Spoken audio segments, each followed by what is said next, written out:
लुशेंग, Sebastian, एक्लीजिया और ओलू ने प्रशिक्षण मैदान में बिंगलोंग और उसके योद्धाओं से मुलाकात की। अपनी बाहें क्रॉस करके और एक आत्मसंतुष्ट मुस्कान के साथ बिंगलोंग ने लुशेंग को चुनौती दी और पूछा कि क्या उसकी चुप्पी का मतलब ये है कि वो उसका सामना करने से डर रहा था। लुशेंग बिना कुछ कहे शांत रहकर बस उसे देखता रहा।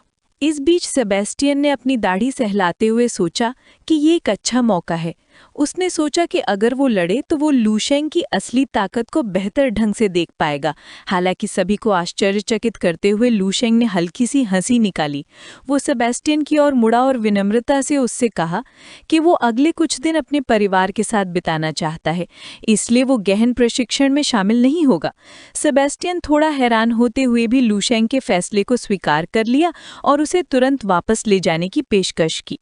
इस जवाब से बिंगलोंग पूरी तरह से स्तब्ध और स्पष्ट रूप से नाराज हो गई। उसे विश्वास नहीं हो रहा था कि उसे मना कर दिया गया है। एक शांत मुस्कान के साथ लुशेंग मुड़ी और चलने लगी। बिंगलोंग उसे जाते हुए देख रही थी। उसका हाथ निराशा में अपनी तलवार को कसकर पकड़े हुए था। गुस्से में उसने सोचा कि उस बदमाश ने लड़ने की हिम्मत नहीं की। उसने तर्क दिया कि भले ही वो अमर श्रेणी का हो, फिर भी वो सिर्फ स्तर 10 का ही था और मन ही मन कोसते हुए सोच रही थी कि वो उसके जितना अच्छा कैसे हो सकता है। जब बिंगलोंग गुस्से में थी, उसके अनुयायियों ने उसे दिलासा देने की कोशिश की। बैंगनी बालों वाली महिला ने उसे चिंता न करने के लिए कहा और वादा किया कि अगर वो उस संत के खिलाफ प्रतिस्पर्धा करेगी तो वे निश्चित रूप से उसके पक्ष में होंगे। एक और अनुयायी, एक गंजा आदमी, सहमत हुआ, ये बताते हुए कि लगभग 2 पूरे लोगों का अंतर कोई आसान बात नहीं है, और सभी को याद दिलाए कि बिंगलोंग कोई साधारण स्तर 11 का योद्धा नहीं है। हालांकि उनके शब्दों से उसका गुस्सा शांत नहीं हुआ। अपनी अनदेखी से क्रोधित होकर बिंगलोंग ने चिल्लाकर कहा कि लुशेंग ने उसे नीचा दिखाने की हिम्मत कैसे की। क्रोध की एक झलक में उसने अपनी तलवार निकाली, जिससे नीली ऊर्जा की एक शक्तिशाली लहर निकली। उसके अनुयायी स्तब्ध होकर देख रहे थे कि दूसरी सीमा के टूटने जैसी अपार शक्ति, लगभग तीसरी, उससे निकल रही थी। वो दंग रह गए ये जानकर कि यही बिंगलोंग की असली ताकत थी। एक आत्मविश्वासी और धमकी भरी मुस्कान के साथ उसने घोषणा की कि वो शून्य में ही एक दरार पैदा कर देगी। फिर उसने अपनी तलवार घुमाई, जिससे नीली ऊर्जा का एक विशाल ऊर्ध्ववाद वार हुआ जो हवा को चीरते हुए बिल्कुल गायब हो गया। उसके अनुयायी अवाक रह गए और पसीने से तरबतर हो गए, उसकी अभी अभी दिखाई गई असीम शक्ति से भयभीत होकर। जैसे ही ऊर्जा कम हुई, अनुयायी आपस में फुसफुसाने लगे। गंजे आदमी ने अपनी चिंता व्यक्त की, ये सुझाव देते हुए कि उन्हें चीज़ों पर नज़र रखने की ज़रूरत है ताकि पागल बिंगलोंग को पता न चले कि वो क्या प्लान कर रहे हैं। उसने उसे पागल बेसमझ कुत्ते से बड़ा कुछ नहीं कहा। बैंगनी बालों वाली महिला सहमत हुई और बताया कि लुशेंग की प्रतिभा स्पष्ट रूप से बेहतर थी। उसने तर्क दिया कि हालांकि बिंगलोंग अभी ज्यादा ताकतवर है, लेकिन भविष्य में लुशेंग उसे आसानी से हरा देगा। बिंगलोंग को इतना बेवकूफ बताते हुए उसका पीछा करना बेकार है। उसने अपने निर्णय की पुष्टि कर दी। बाकी दोनों आदमी तुरंत उसकी बात से सहमत हो गए और हंसते हुए अपने नेता के खिलाफ गुप्त रूप से योजना बना रहे थे। इस बीच सेबेस्टियन ने लुशेंग को समुद्र के किनारे अपने परिवार के आलीशान विला में टेलीपोर्ट कर दिया। जाने से पहले सेबेस्टियन ने लुशेंग को बताया कि टूर्नामेंट में टॉप 10 फिनिशर्स के लिए इनाम बहुत अच्छे थे। उसने लुशेंग को उन्हें पाने की कोशिश करने के लिए प्रोत्साहित किया, जिस पर हमारे लड़के ने आत्मविश्वास से जवाब दिया कि चिंता मत करो। ये कहकर सेबेस्टियन ने अलविदा कहा और टेलीपोर्ट हो गया। पूल के किनारे लुशेंग के माता-पिता आराम कर रहे थे। उसके पिता ने बताया कि उनका बेटा अब से उन्हें वहीं रहने देना चाहता है, घर खरीदकर, बढ़िया खाना और रहने की जगह देकर। लुशेंग की माँ दोस्तों के साथ वीडियो कॉल पर थीं और उन्हें बता रही थी कि उनका नया जीवन एक सपने जैसा लग रहा है। कॉल के दौरान उन्हें ये जानकर आश्चर्य हुआ कि उनके ग्रह पर अगस्त का महीना आ चुका है और समय का अंतर भी काफ़ी ज़्यादा है। खुशी खुशी उन्होंने अपने दोस्तों से कहा कि वो अपने बेटे से बात करेंगी कि वो उन्हें भी यहाँ आने के लिए आमंत्रित करे। उनके पति ने सहमति जताते हुए कहा कि सभी को आना चाहिए और एक अच्छा समय बिताना चाहिए। जैसे ही उन्होंने अपनी बात पूरी की, लुशेंग अचानक उनके सामने टेलीपोर्ट हो गया और अपनी वापसी की घोषणा कर दी। बहुत खुश होकर उसकी माँ दौड़ी दौड़ी उसके पास आई और पूछा कि वो कब वापस आया। वो उस पर चिल्लाई और बोली कि वो पतला और सांवला लग रहा है, जबकि उसके पिता ने सहजता से उसका अभिवादन किया। लुशेंग थोड़ा शर्मिंदा सा लग रहा था। तभी स्नोई और किंगी फलों और नाश्ते के डब्बे लेकर अंदर आए। किंगी हंसते हुए बोली कि उसका बड़ा भाई कभी-कभी ऐसा हो सकता है। उन्हें देखकर लुशेंग ने शरारत से हाथ हिलाया और स्नोई को बताया कि वो घर आ गया है। इस अचानक अभिवादन से स्नोई चौंक गई।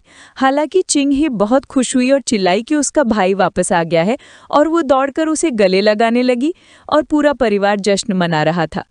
चिंग-हे खुशी से चिल्लाई कि उसका भाई वापस आ गया है और उसे कसकर गले लगाने के लिए आगे बढ़ी, जबकि उनके माता-पिता गर्मजोशी से मुस्कुराते हुए देख रहे थे।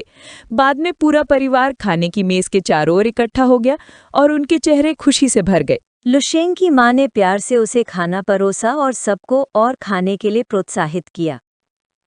हालांकि जल्द ही खुशमिजाज माहौल और भी गंभीर हो गया।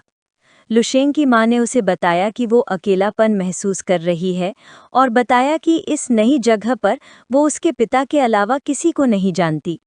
चिंग-हे ने उदास होकर सहमति जताई और कहा कि उसे अपने सहपाठियों और घर की छोटी-छोटी चीज़ों की भी याद आती है।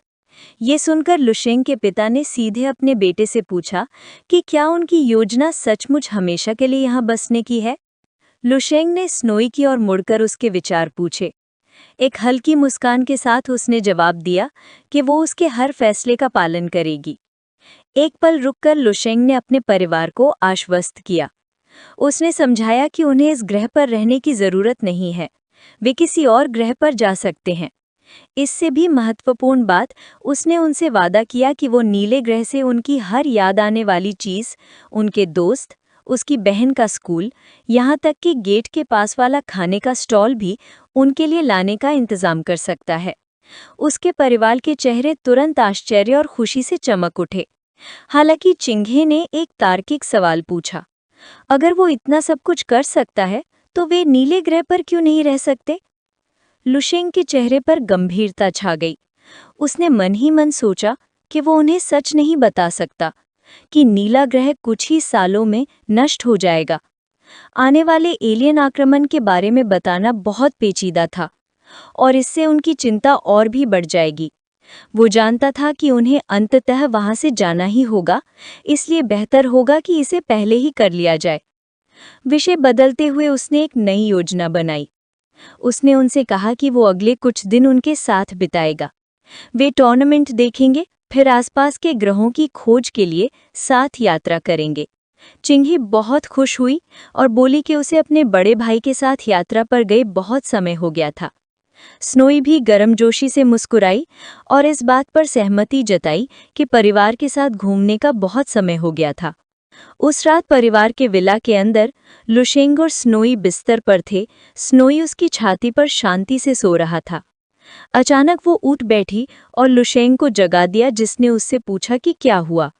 मुस्कुराते हुए उसकी ओर मुड़कर उसने उसे एक छोटी आकर्षक बोतल दिखाई, जिससे वो उलझन में पड़ गया। उसने उससे अंदर क्या है ये देखने को कहा।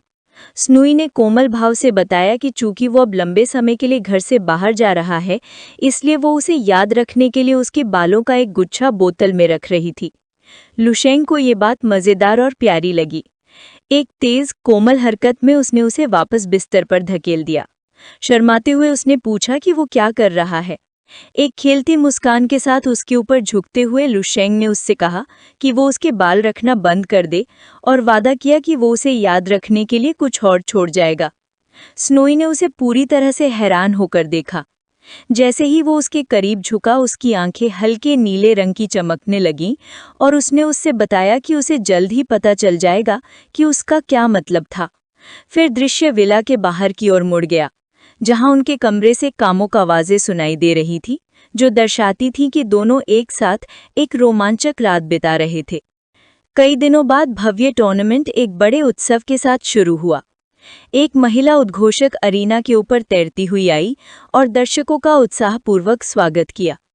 उसने घोषणा की कि 12 तारा क्षेत्रों का लंबे समय से प्रतीक्षित अंतःतारकीय मार्शल आर्ट्स का एक्सचेंज टूर्नामेंट आखिरकार आधिकारिक तौर पर शुरू हो गया है।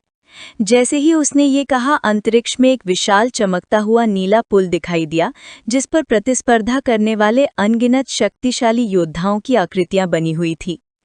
उसने घोषणा की कि 12 क्षेत्रों की सबसे उत्कृष्ट मार्शल तालें आपस में लड़ेंगी और दर्शक एक चैंपियन के जन्म के साक्षी बनेंगे। इस कार्यक्रम का व्यापक रूप से प्रसारण किया गया, जिसमें दर्शकों के लिए पूरे ग्रह तैरती होलोग्राफिक स्क्रीन से घिरे हुए थे। लुशेंग, स्नोई और चिंघे एक प्रमुख स्थान से देख रहे थे। चिंघे विशाल होलोग्राफिक प्रक्षेपण को देखकर दंग रह गए और बोले कि ये कितना अद्भुत है। लुशेंग ने शांति से उसे आश्वस्त किया कि जल्दी करने की कोई जरूरत नहीं है, क्योंकि पूरा अवलोकन ग्रह उनके लिए आरक्षित था, जिससे वे अपनी इच्छा के अनुसार किसी भी स्थान से देख सकते थे। इसके तुरंत बाद अज़ोर तारे से आए उनके अन्य मेहमान, जिनमें मार्शल संत भी शामिल थे, उनके अवलोकन क्षेत्र में ले जाया गया। उनमें से एक व्यक्ति ने आश्चर्य व्यक्त करते हुए कहा कि उसने कभी नहीं सोचा था कि वो इतनी बड़ी खगोलीय घटना को देखने के लिए जिंदा रहेगा। एक पूरे क्षुद्र ग्रह को एक विशेष अवलोकन क्षेत्र के रूप में देखने की तो बात ही छोड़ दें। वो आश्चर्यचकित था कि लुशेंग वास्तव में कितना अद्भुत बन गया है। ये दृश्य देखकर लिन ज़ेंग्युए, जिसका चेहरा आंशिक रूप से एक मखौटे से ढका हुआ था, लुशेंग की शक्ति के बारे में सोचने लगी। उसने सोचा कि कैसे उनके ग्रह पर उसके जैसे लेवल 9 के योद्धा को व्यावहारिक रूप से एक मानव देवता माना जाता था। फिर भी इस विशाल ब्रह्मांड में लेवल 9 के लड़ाके आम थे, भले ही वे दुनिया भर के टॉप लड़ाकों से भरे मंच पर थे। उन्होंने गर्व से कहा कि लुशेंग फिर भी अपनी चौंध और अनोखी प्रतिभा से चमकने में सक्षम रहे। ये वीडियो समाप्त होता है। अगर आप अगला भाग देखना चाहते हैं तो हमारे चैनल को सब्सक्राइब करना ना भूलें।